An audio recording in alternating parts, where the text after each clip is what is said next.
Welcome back to Pen and Pencil. Let's get right down to the topic. About a day or two ago, I heard a guy on TV call Twitter modern poetry. Needless to say, that statement first off gave me kind of this feeling. Now, I'm not calling myself a poetry expert by any means, nor am I saying Twitter is evil. Maybe I have one for this channel, or something.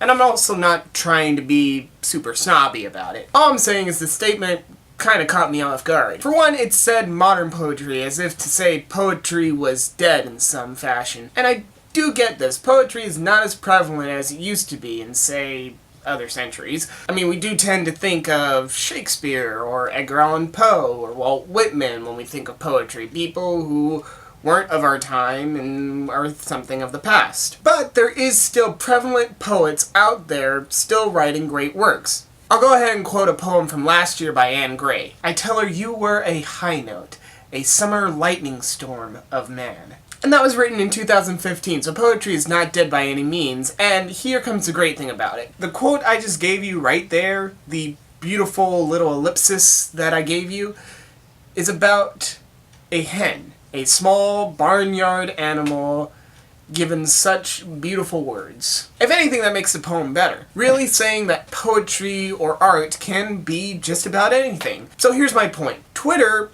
maybe is a type of poetry.